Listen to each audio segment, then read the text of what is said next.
নমস্কার বন্ধুরা, অবশেষে সব জল্পনার শেষ। ফাইন্যান্স ডিপার্টমেন্টের তরফ থেকে 13ই মার্চ 2026-এর ডেটে ডিএ এরিয়ার দিয়ে যে বিজ্ঞপ্তি সেটা প্রকাশিত হয়েছে।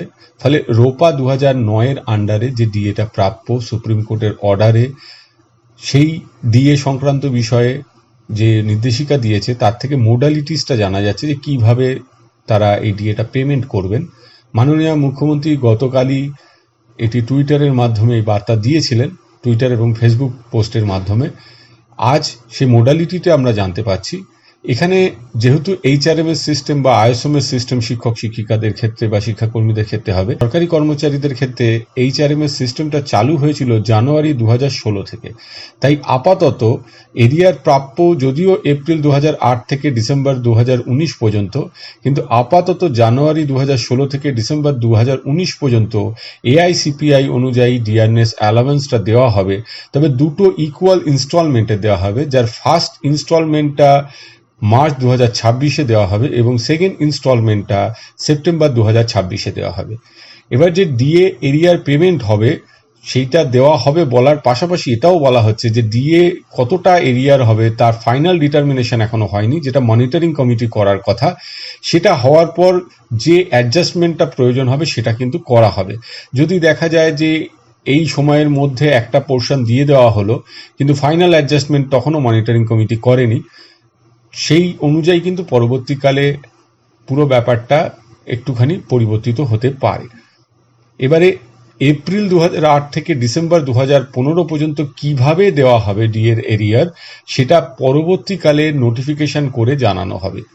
আপাতত যেটা খুব গুরুত্বপূর্ণ সেটা হচ্ছে গ্রুপ এ বি সি ক্যাটাগরির যে কর্মচারী, তাদের কিন্তু সরাসরি ক্যাশে টাকাটা দেওয়া হবে না। তাদের টাকাটা ক্রেডিট করা হবে জেনারেল প্রভিডেন্ট ফান্ডে। শুধুমাত্র গ্রুপ ডি কর্মচারী যারা বর্তমানে কর্মরত রয়েছেন তাদের টাকাটা ক্রেডিট করা হবে তাদের রেসপেক্টিভ ব্যাংক অ্যাকাউন্টসে। এটা কিন্তু খোদ সরকারি কর্মচারীদের ক্ষেত্রে বলা হচ্ছে। শিক্ষক শিক্ষাকর্মী বা গ্রান্টিং এইড ইনস্টিটিউশনগুলোর ক্ষেত্রে কি হবে সেটা আসছি, তারও নোটিফিকেশন বেরিয়েছে।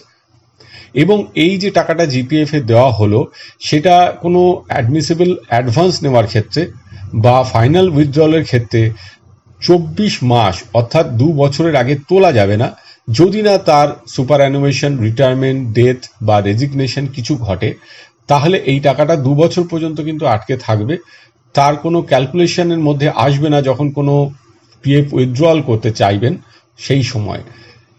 শিক্ষক শিক্ষাকর্মীদের আগে আমি পেনশনারদের বিষয়টা একটু বলে নিই। পেনশনারদের ক্ষেত্রে মোটামুটি বিষয়টা একই, তবে তাদের ক্ষেত্রে টাকাটা কিন্তু তারা তাদের ব্যাংক অ্যাকাউন্টসে পাবেন বর্তমানে যেহেতু কর্মরত নন তারা, এবং সেক্ষেত্রে কলকাতায় বসবাসকারী কর্মচারীদের ক্ষেত্রে একরকম হবে এবং অন্যান্যদের ক্ষেত্রে কনসার্ন ট্রেজারির আন্ডারে হবে। এবার পেনশনারদের মধ্যেও বিভিন্ন রকম আছেন, ফ্যামিলি পেনশন রয়েছে, সরাসরি পেনশন পান, কেউ কেউ চাকরি ছেড়ে দিয়েছিলেন, তাদের বিষয়গুলো রয়েছে। এ নিয়ে প্রয়োজন হলে আমি ডিটেলে পরে ভিডিও করব। মোদ্দা কথা এরা প্রত্যেকেই ক্যাশেই পেয়ে যাবেন।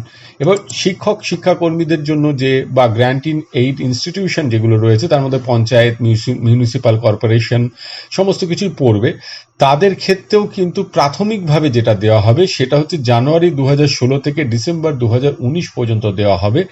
এবং এই ক্ষেত্রেও যেহেতু তাদের মোডালিটিস কি হবে, তাদের যে বিস্তারিত যে অর্ডার সেটা ফাইন্যান্স ডিপার্টমেন্ট সরাসরি না করে তাদের যে রেসপেক্টিভ ডিপার্টমেন্ট, পঞ্চায়েতের ক্ষেত্রে পঞ্চায়েত, পৌরসভার ক্ষেত্রে পৌরসভার জন্য যে ডিপার্টমেন্ট আছে বা শিক্ষক শিক্ষাকর্মীদের জন্য স্কুল এডুকেশন ডিপার্টমেন্ট থেকে আরও বিজ্ঞপ্তি বেরোবে। সেই বিজ্ঞপ্তি অনুযায়ী এই বিষয়টা কিন্তু নির্ধারিত হবে। তবে যেহেতু ফাইন্যান্স ডিপার্টমেন্টের মূল যে অর্ডারটি যেটা আমি দেখালাম তার উপর ভিত্তি করেই হবে, তাতে ধরে নেওয়া যায় শিক্ষকরা কেউই কিন্তু ক্যাশে টাকাটা পাবেন না। তারা টাকাটা পাবেন প্রভিডেন্ট ফান্ডে এবং 2 বছর পর্যন্ত তারা কোনো অ্যাডভান্স নেওয়ার ক্ষেত্রে এই টাকাটা পাবেন না। যদি রিটায়ারমেন্ট, সুপার অ্যানুয়েশন, ডেথ, রেজিগনেশন এই ঘটনাগুলো ঘটে সেক্ষেত্রে টাকাটা তারা পাবেন, এছাড়া পাবেন না। এবং শিক্ষাকর্মীদের মধ্যে ক্লার্ক যারা তারা পাবেন না, গ্রুপ ডি যারা তারা কিন্তু ক্যাশে টাকাটা পাবেন। তাহলে ক্লার্ক এবং শিক্ষক যারা রয়েছেন প্রত্যেকেরই টাকাটা জেনারেল প্রভিডেন্ট ফান্ডে যাবে, গ্রুপ এবিসির মধ্যে তারা পড়বেন এবং গ্রুপ ডি কর্মচারীদের টাকা কেবলমাত্র ব্যাংক অ্যাকাউন্টে ক্রেডিট হবে। সব মিলিয়ে বিষয়টা মোটামুটি এই রকম। মূল হিসেবটা একটু পাল্টে গেল। জানুয়ারি 2016 থেকে ডিসেম্বর 2019 পর্যন্ত হিসেব করতে হবে, করে তার 25% দুটো ইনস্টলমেন্টে হবে। এবং গ্রান্টিং ইনস্টিটিউশনগুলোর ক্ষেত্রে এই হিসাব করার ওপর এবং তাদের রেসপেক্টিভ ডিপার্টমেন্টের তদারকির ওপর পুরো বিষয়টা নির্ভর করছে, হয়তো সামান্য বিলম্বিত হতে পারে। আজকে এই পর্যন্ত, সকলে ভালো থাকবেন, সুস্থ থাকবেন, ধন্যবাদ।